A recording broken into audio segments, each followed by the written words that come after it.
Muy bien, muy buenas noches. Les invito a ir a Juan, el Evangelio de Juan, capítulo 11, un extraordinario capítulo.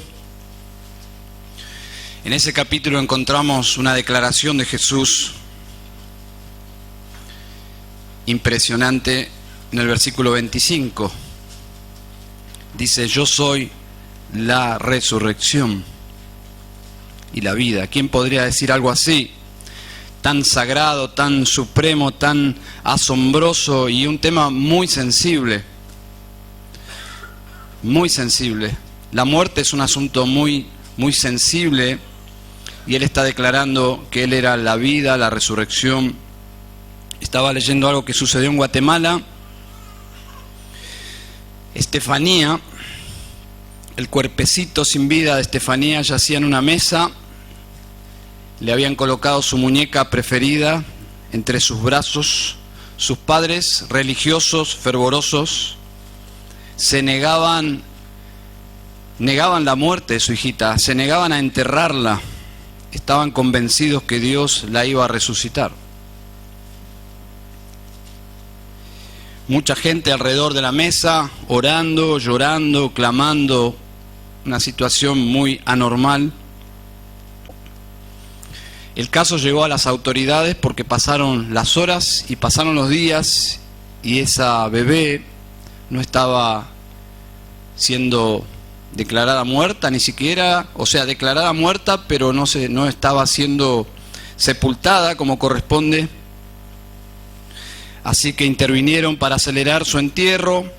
Aún rumbo al cementerio, dice las noticias, que el pastor de la iglesia habló al oído del cadáver de la niña, sumando más confusión,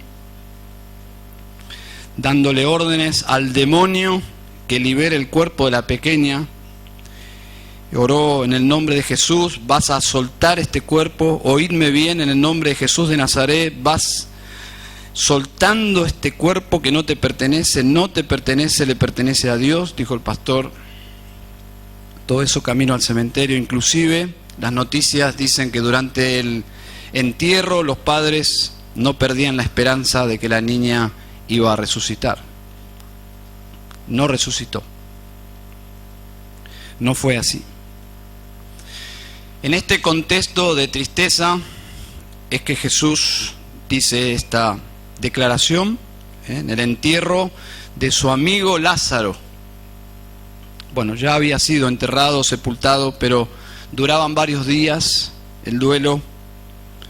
Y en este capítulo se relata este suceso. Lo que me llama la atención, que al revés que en Guatemala, nadie de los presentes esperaba que el muerto resucite. Nadie, absolutamente nadie. Porque es inusual que los muertos resuciten. Algo tan asombroso, tan extraordinario, inaudito, desconcertante, electrizante como que un muerto se levante, no ocurre frecuentemente. Si hubiésemos estado nosotros ahí, sería para nosotros algo para no dormir. Nos quedaríamos sin aliento de haber estado en lo que relata el capítulo 11. Tal es así que la noticia de este milagro, es decir, la resurrección de Lázaro, me imagino que todos han leído, o casi todos han leído este capítulo.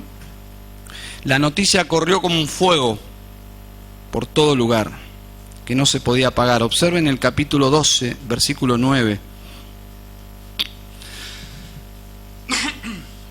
Dice: gran multitud de los judíos supieron entonces que Él estaba allí y vinieron, no solamente por causa de Jesús, sino también para ver a Lázaro, a quien había resucitado de los muertos. Pero los principales sacerdotes acordaron dar muerte también a Lázaro, porque a causa de él muchos de los judíos se apartaban y creían en Jesús. Dios ha resucitado muertos en la antigüedad, en el Antiguo Testamento, pero muy escasas veces. Y en el Nuevo Testamento Cristo lo hizo también muy pocas veces. Pero esta resurrección, puntualmente, la de capítulo 11 de Juan, es gloriosa. No tiene paralelos. Quizás solo superada por la pronta y propia resurrección del Señor Jesucristo. Una señal de su divinidad irrefutable. Irrefutable. Es por eso que los líderes no solo querían matar a Jesús, sino matar a un testimonio viviente que es Lázaro, resucitado de los muertos. En este evangelio hay 7 señales intencionales que el escritor coloca en el evangelio, 7 señales milagrosas, y esta, en capítulo 11, es la última señal, y quizás la más impactante, la que generó definitivamente la decisión de los enemigos de Jesús de matarle. Observen capítulo 11, versículo 47. Dice: entonces los principales sacerdotes y los fariseos reunieron el concilio y dijeron: ¿qué haremos? Porque este hombre hace muchas señales. Así que desde aquel día acordaron matarle. Es la última señal y la señal más destacada de todas. Este milagro es el punto culminante de las señales que aprueban que Jesús es quien dijo ser el Hijo de Dios. Una señal innegable de su autoridad mesiánica. Dice el versículo 1 de capítulo 11.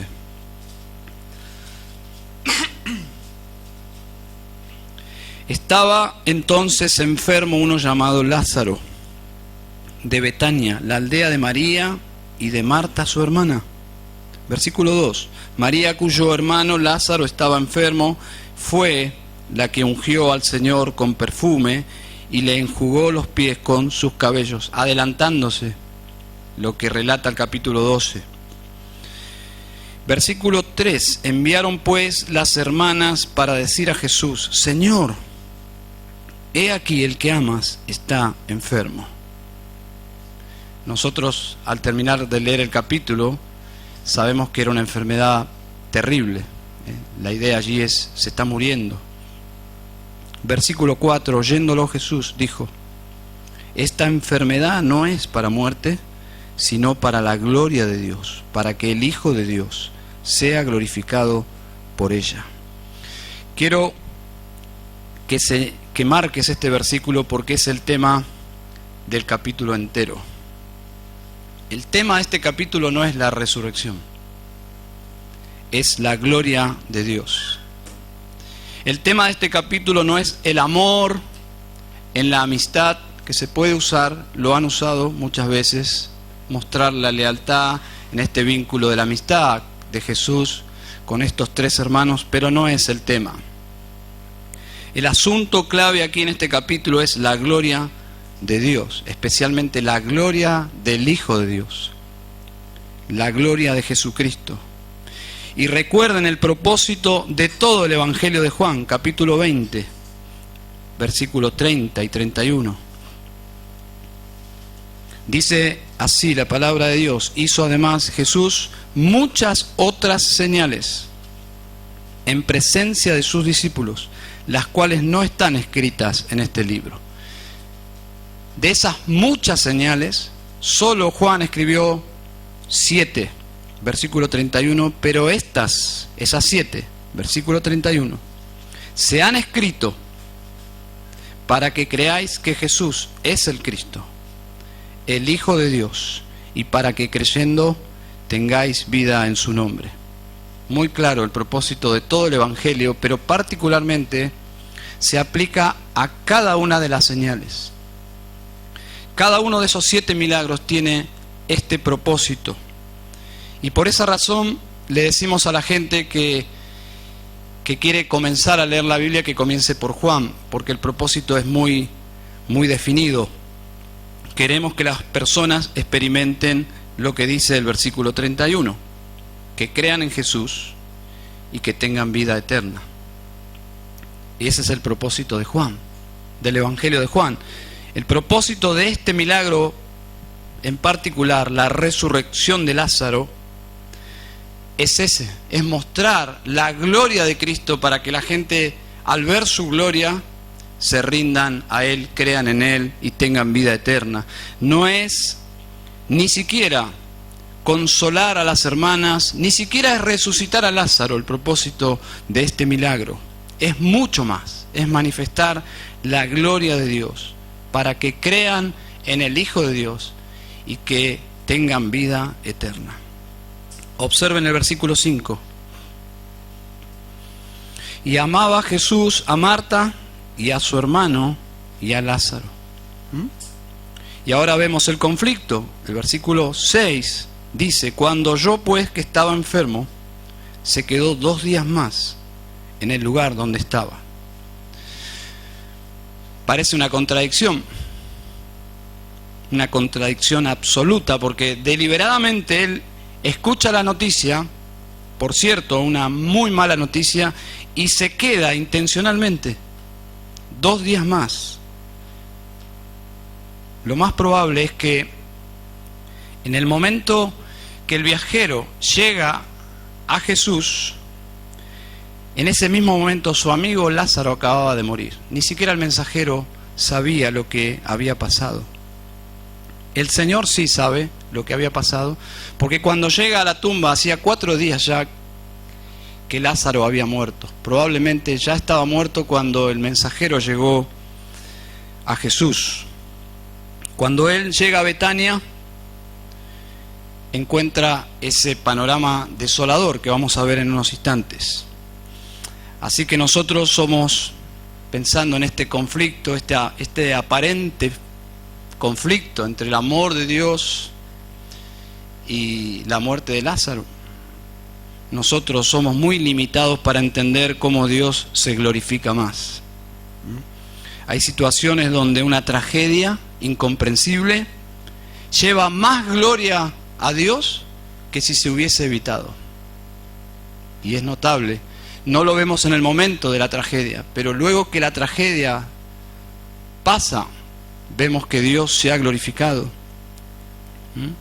Hay situaciones donde una tragedia es incomprensible. ¿Cómo puede llevar gloria a Dios esto que ha pasado? Pero así es como ocurre.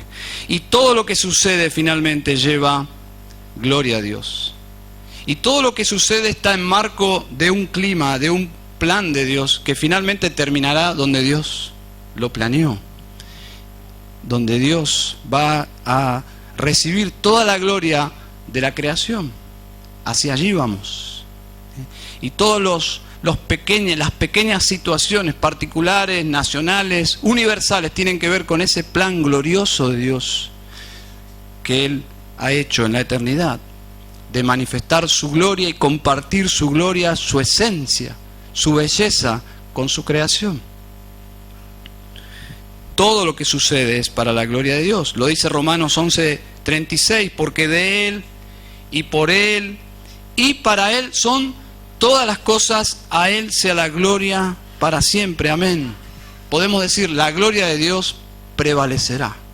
Prevalecerá sobre cualquier situación, no importa lo oscura que sea, lo terrible que sea, lo catastrófica que sea, la gloria de Dios prevalecerá. Versículo 17 dice: vino pues Jesús y halló que hacía ya 4 días que Lázaro estaba en el sepulcro. 4 días. Betania estaba cerca de Jerusalén como a 15 estadios, y muchos de los judíos habían venido a Marta y a María para consolarla por su hermano. Versículo 20. Entonces Marta, cuando oyó que Jesús venía, salió a encontrarle, pero María se quedó en casa. Marta dijo a Jesús: Señor, si hubieses estado aquí, mi hermano no habría muerto. Cuando leemos este versículo, parecería, si lo vemos superficialmente, parecería que es una queja, ¿no? Y yo he escuchado esa interpretación, pero no es la idea, no es una queja, es todo lo contrario, es una expresión de fe de esta amiga de Jesús, de esta discípula. Ella estaba segura que su hermano, ante la presencia de Jesús, no hubiese muerto. Y es interesante que nadie murió en la presencia de Jesús, jamás. porque Él es la vida. Es una expresión de fe. Y escuchen sus próximas palabras, versículo 22. Mas también sé ahora que todo lo que pidas a Dios, Dios te lo dará. Una mujer de fe. Jesús le mira y le revela la voluntad del Padre, lo que está por hacer Él. Versículo 23. Jesús le dijo: tu hermano resucitará. El verbo que usa Jesús es futuro. La pregunta es, ¿qué tan futuro? ¿Qué tan futuro? Lo que entendió Marta y lo que hubiésemos entendido todos nosotros. ¿Qué tan futuro? Bueno, un futuro incierto y sin fecha. Versículo 24, Marta le dijo: yo sé que resucitará en la resurrección en el día postrero. Es una declaración bíblica, doctrinalmente correcta. Los creyentes creemos que todos los seres humanos resucitarán. Creemos que la vida no termina aquí.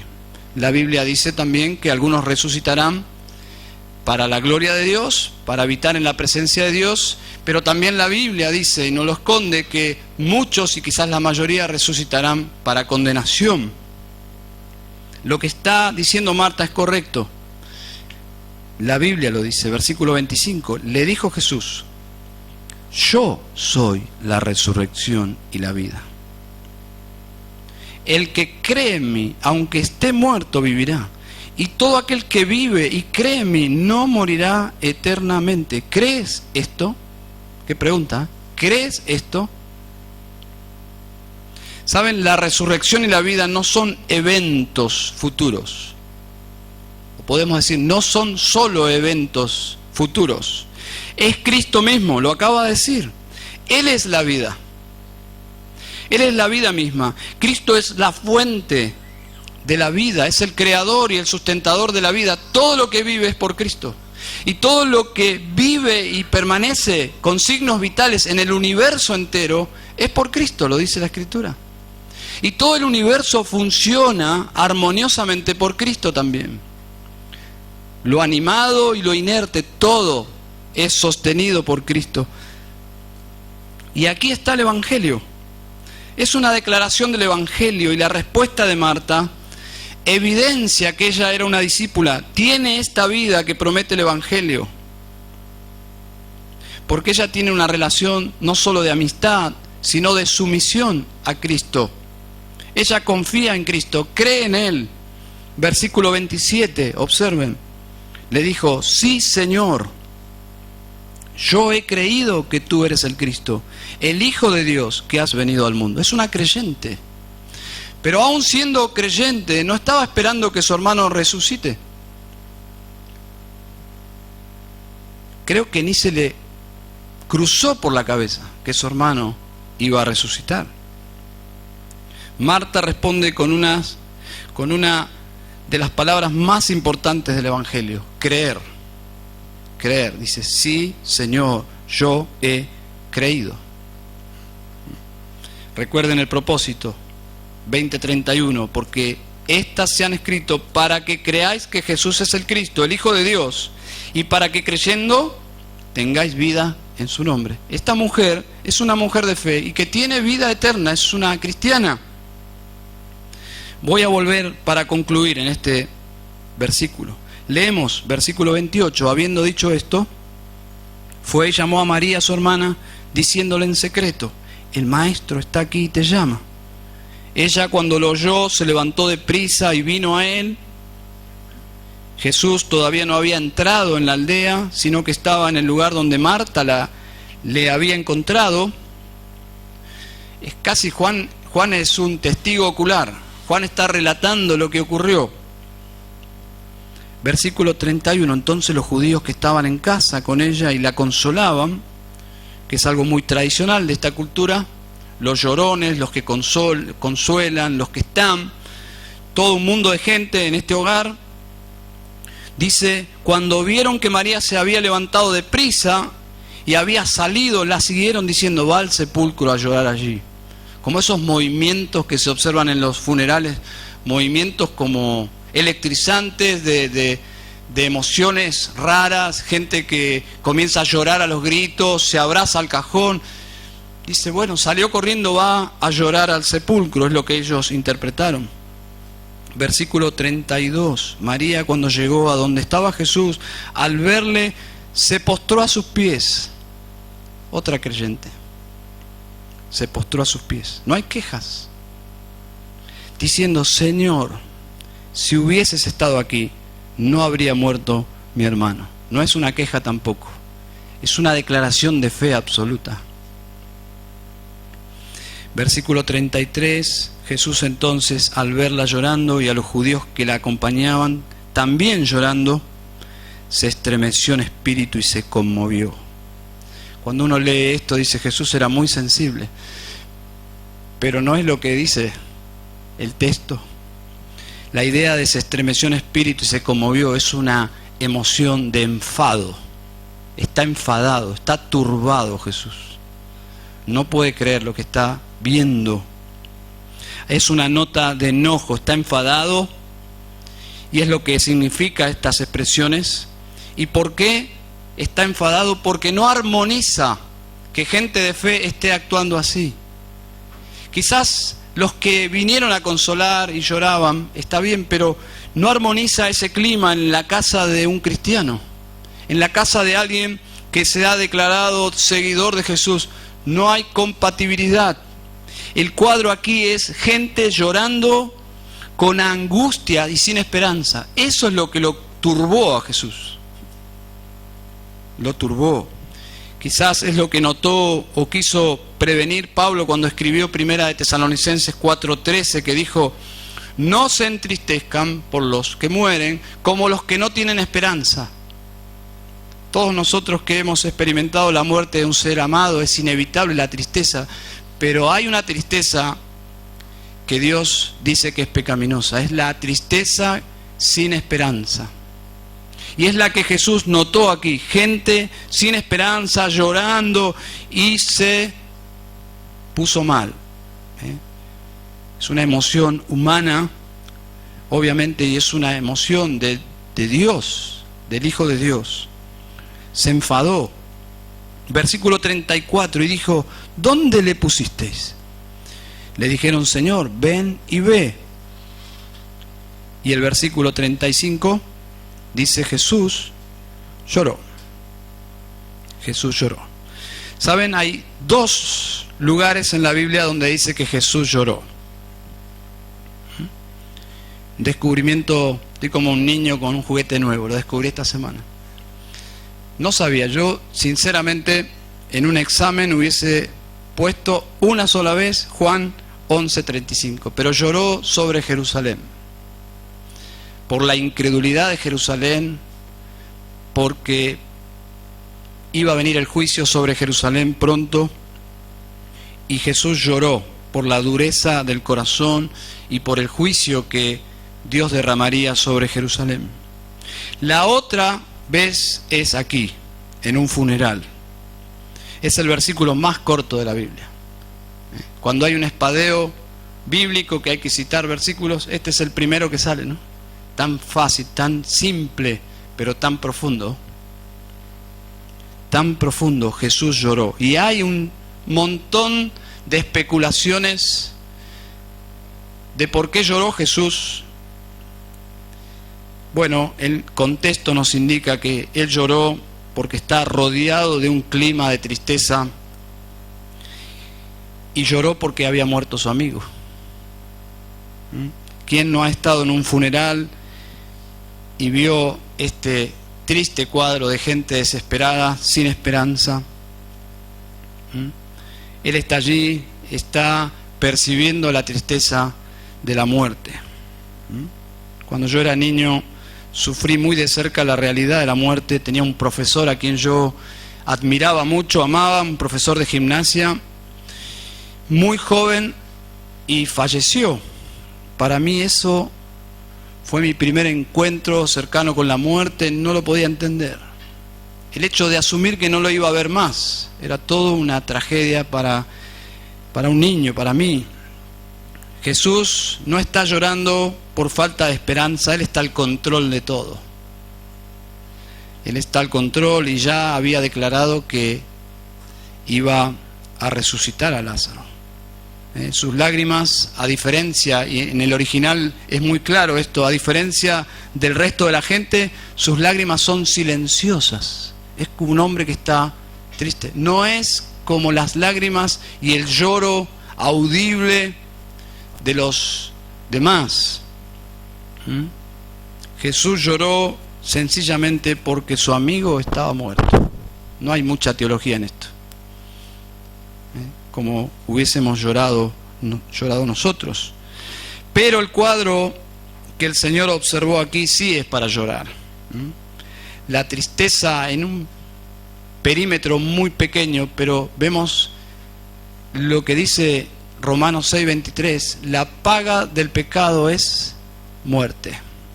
Jesús está viendo allí en pequeña escala lo que es la realidad del mundo, la entrada del pecado al mundo. Ante este cuadro irreversible de muerte, la pregunta es, ¿podrá hacer algo alguien como Él, que acaba de decir, yo soy la resurrección y la vida? Es algo irreversible. Irreversible. Cristo está frente a un cadáver de 4 días de muerto. Y a esta altura, ese cadáver tiene olor y tiene color espantoso. Versículo 38, Jesús, profundamente conmovido otra vez, vino al sepulcro, era una cueva, tenía una piedra puesta encima. Dijo Jesús, quitad la piedra. Marta, la hermana de la que había muerto, le dijo, Señor, hiede ya, porque es de 4 días. Versículo 40, Jesús le dijo, ¿no te he dicho que si crees verás la gloria de Dios? A los discípulos ya les había dicho que iba a despertar a Lázaro. Y les dijo claramente, Lázaro murió, voy a despertarle. Son palabras metafóricas para hablar de este gran milagro. Lo va a volver a la vida, a Lázaro. ¿Para qué? Para manifestar la gloria de Dios. Aquí se nos dice en este versículo 40, ¿cuál es el lente para ver la gloria de Dios? Porque todos pueden ver un milagro, pero no todos pueden ver la gloria de Dios. Como lo dice un comentarista bíblico, Leon Morris, dice, la multitud vería el milagro, pero solo los creyentes percibirían el significado real del milagro, la gloria de Dios. Es muy diferente. El lente para ver más que un milagro, sino el propósito del milagro es la fe. Dice, ¿no te he dicho que si crees verás la gloria de Dios? La fe me permite ver la gloria de Dios. Sin fe no puedo agradar a Dios. Sin fe ni siquiera puedo sacar provecho de las Escrituras. ¿Saben? El contraste de su gloria y mi pecado es abismal, abismal. La gloria de Dios impacta profundamente en nosotros. El Catecismo Menor de Westminster dice, el propósito primordial del hombre es glorificar a Dios y regocijarse en Él para siempre. Bueno, es lo que el ser humano no está haciendo a partir de la caída en Génesis 3. Lo que el Señor está diciendo es que este milagro manifestaría quién es Él, quién es Dios, cómo es Dios. Atributos que son únicamente naturales en Dios. Nadie más puede manifestar esta gloria. La gloria de Dios es única aquí en Cristo. Solo Dios tiene poder sobre la vida y sobre la muerte. Uno de los pilares de la Reforma, de los 5 pilares de la Reforma, es solo a Dios la gloria. La gloria le pertenece a Dios. Es un eslogan que está afirmando el rol de Dios en la salvación. Si alguien se salva, La gloria es de Dios. Si alguien llega a la salvación, es por Dios y solo por Dios. Solo a Dios la gloria. Ese es el contexto de esta frase, solo a Dios la gloria. La salvación es una obra 100% de Dios. 100% de Dios. Juan 1:12 dice, mas a todos los que le recibieron, a los que creen en su nombre, nuestra palabra clave, a los que creen en su nombre, les dio potestad de ser hechos hijos de Dios. Y citamos este versículo y no citamos el siguiente, que aclara qué eso significa. Dice, los cuales, es decir, los hijos de Dios, los cuales no son engendrados de sangre, ni de voluntad de carne, ni de voluntad de varón, sino de Dios. Es muy simple. Lo que está diciendo Juan aquí, en el versículo 13, si alguien llega a convertirse en un hijo de Dios, que un pecador llegue a ser un hijo de Dios, ese traslado familiar, no tiene nada que ver con la voluntad del hombre. Es por voluntad de Dios. No es por voluntad de varón, ni del que se convierte, ni del que le predica al que se convierte. Es una obra de Dios. Es simple. Y el cristianismo bíblico es monergista. Voy a usar esta palabra. Monergista. Que significa exactamente esto. Significa que es Dios quien salva. Solo Dios. Y muchas personas se ponen nerviosas al pensar que la salvación descansa 100% en Dios, pero es lo que observamos en las Escrituras. Lo que dice las Escrituras, la salvación es del Señor. En cambio, los sinergistas creen que la salvación es casi como una sociedad. Dios hace una parte, el hombre hace otra parte. Y suena lógico. Suena lógico. Ellos creen que el hombre no está tan muerto espiritualmente como para no participar en nada en la salvación. Los pecadores dirían, están casi totalmente muertos, pero todavía les queda libre albedrío. Es una particular fuerza de voluntad como para elegir a Dios, para apropiarse de la salvación. En última instancia, ellos son los que eligen a Dios y se convierten. Es decir, en el hombre descansa la decisión final de la salvación. Por muchos años, o por algunos años, creía yo eso. Y lo creía porque es lo más lógico, lo más fácil de asumir, lo más natural, pero no es bíblico.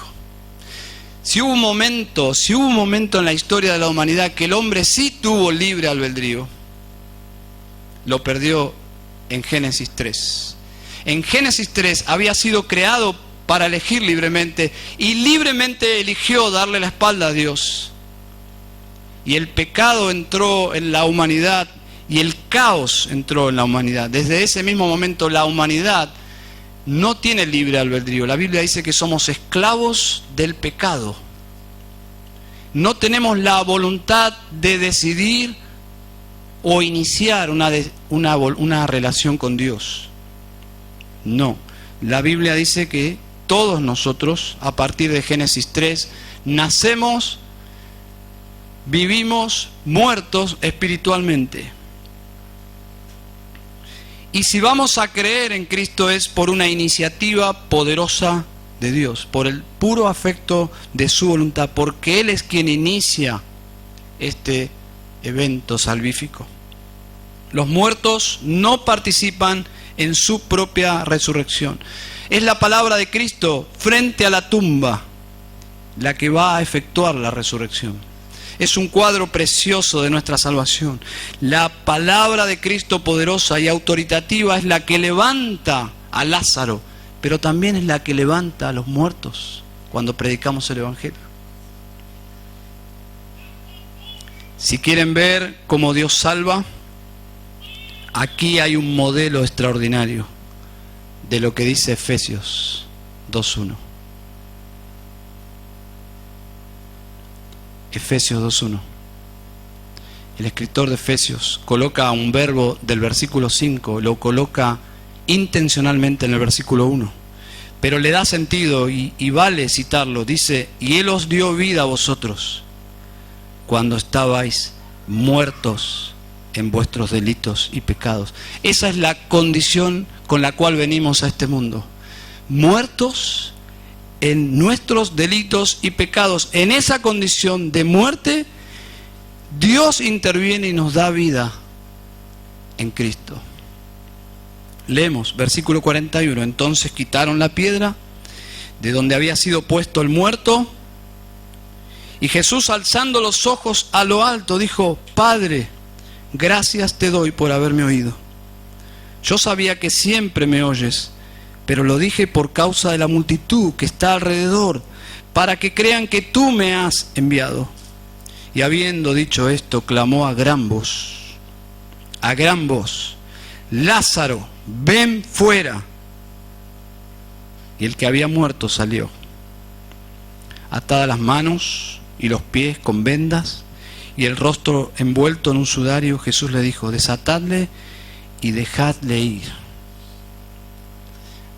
¿Para qué Lázaro se retiraría de esta escena de una forma tan rápida? ¿Quién hubiese querido abrazar a Lázaro? 4 días, esas vendas putrefactas, nauseabundo. Lázaro se va a cambiar. Versículo 45. Entonces muchos de los judíos que habían venido para acompañar a María vieron lo que Jesús hizo y creyeron en él. Volvamos para finalizar al propósito de este evangelio. Capítulo 20, versículo 31. Dice: pero estas se han escrito, estas señales, estas 7 señales que están en todo el Evangelio de Juan, se han escrito, están escritas. ¿Para qué? Para que creáis que Jesús es el Cristo, el Hijo de Dios, y para que creyendo tengáis vida en su nombre. En primer lugar, 7 señales que evidencian que Jesús es el Hijo de Dios, es el Cristo, es el Mesías. La pregunta es: ¿creerás? ¿Creerás? Porque es el propósito, dice, para que creáis. Ahora, no es una simple creencia, algo puramente intelectual, como alguien que cree en Papá Noel o cree en los Reyes Magos. No. Significa confianza absoluta. Significa depositar toda mi fe en Cristo. Y al mismo tiempo que yo deposito toda mi fe en Cristo, quito toda mi confianza en mí mismo y en lo que yo puedo lograr por mí. Si yo confiaba en mi religión, en mis obras o en mis pensamientos, yo abandono todo eso y me conduzco a Cristo y confío en Él. Eso es lo que significa: ¿crees esto? Es la clase de fe que Jesús demanda, versículo 31. Para que creyendo tengáis vida en su nombre. ¿Cómo sé si alguien creyó de verdad? Tiene vida. ¿Cómo saber que Lázaro resucitó? El cristianismo moderno diría que aún Lázaro está de 4 días muerto en la tumba y larga olor y es nauseabundo, pero creyó él, No, está muerto. La única evidencia que alguien creyó en Cristo es que tiene vida. Yo puedo decir que creo en Jesús, pero si no hay vida espiritual en mí, probablemente sea un autoengaño. No importa lo que digamos, lo que evidencia el poder de Dios es que estamos resucitados de los muertos. Mi pregunta es, ¿estás vivo en esta noche? Bueno, lo normal es que sí. Como, me río, me levanto, duermo, respiro, pero no es la clase de vida que promete Jesús aquí.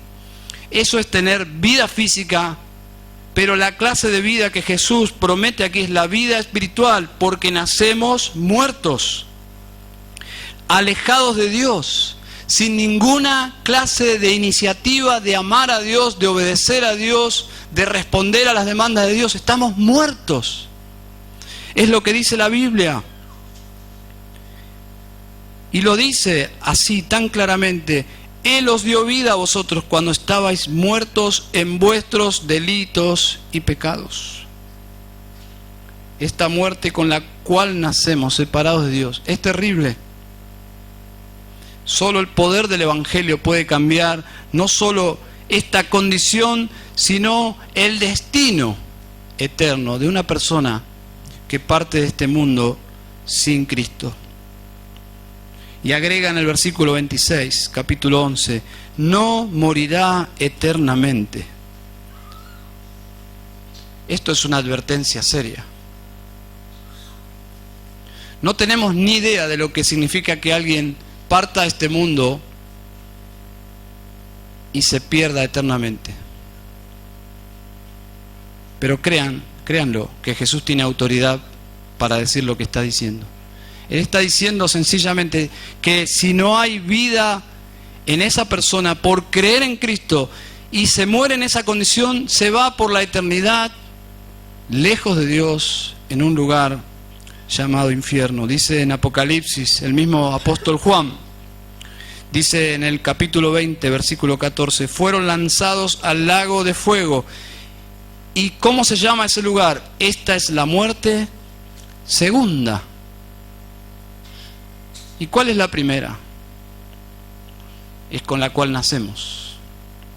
Nacemos muertos, y si morimos físicamente en esa condición, hay una segunda muerte.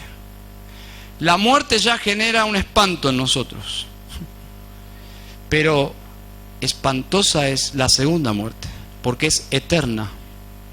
Y Jesús te promete, no morirás eternamente. ¿Crees esto? ¿Se dan cuenta la trascendencia eterna que significa creer en Cristo? No es un juego, ¿eh? No es un juego. Yo creo que vale la pena examinar hoy tu fe, si es una fe real o es un autoengaño. ¿Y cómo saberlo?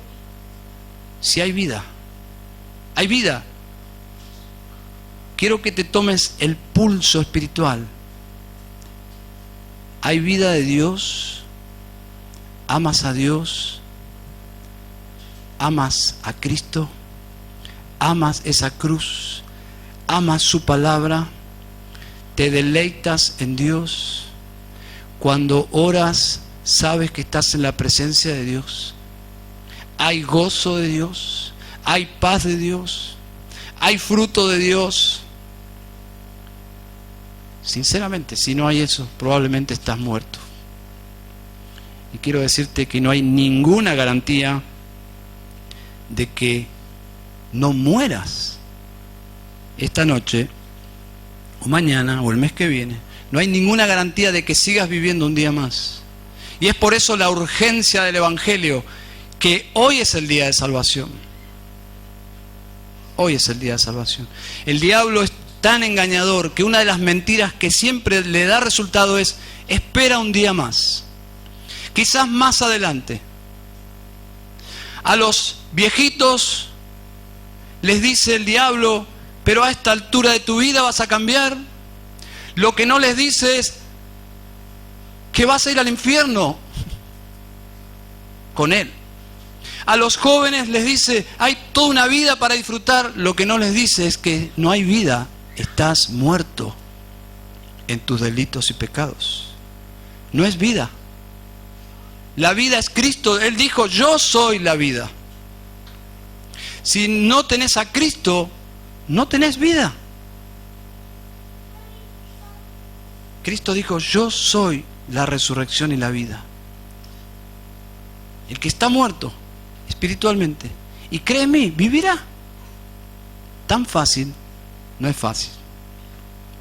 No es fácil.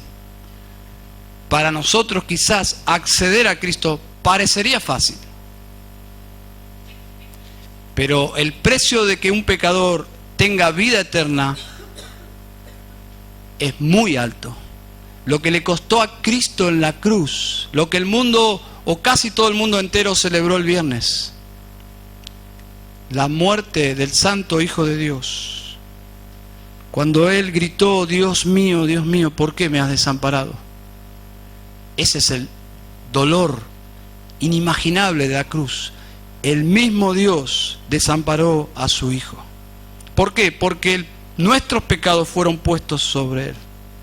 Y por 3 horas se oscureció la tierra. 3 horas jamás vamos a saber lo que Cristo padeció para salvarnos. No es fácil, no es fácil. No es fácil. Vamos a orar. Padre Santo, en esta noche te damos gracias porque Cristo está en este mismo momento a tu diestra, sentado, resucitado entre los muertos. Todo lo que tenía que hacer por nosotros para salvarnos ya lo ha hecho. Es por eso que Él está. Tenía que hacer por nosotros para salvarnos ya lo ha hecho. Es por eso que Él está sentado. Gracias por su obra en la cruz por nosotros. Y gracias porque sabemos que aceptaste su pago a favor nuestro. Porque Él volvió a su trono, volvió a tu diestra, fue exaltado hasta lo sumo. Y Señor, estar en Cristo es lo más precioso que nos ha pasado, Señor. Tener vida eterna por medio de Él. Señor, gracias. De todo corazón, gracias. Y Señor, en esta noche queremos pedirte, si hay alguien aquí, no lo sabemos, solo tú, Señor, que conoces los corazones. Si hay alguien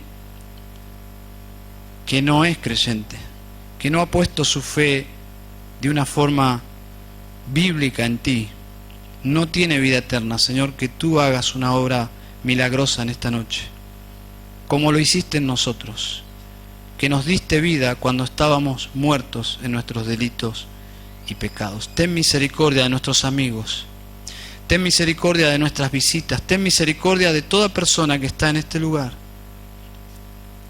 que está bajo tu ira, Señor, porque son pecadores, pero, Señor, que escapen de tu ira, que puedan arrepentirse y creer como muchos de nosotros tú nos has permitido hacerlo. Oh Señor, gracias por el Evangelio. Gracias por el precioso mensaje de salvación. Oramos en Cristo Jesús.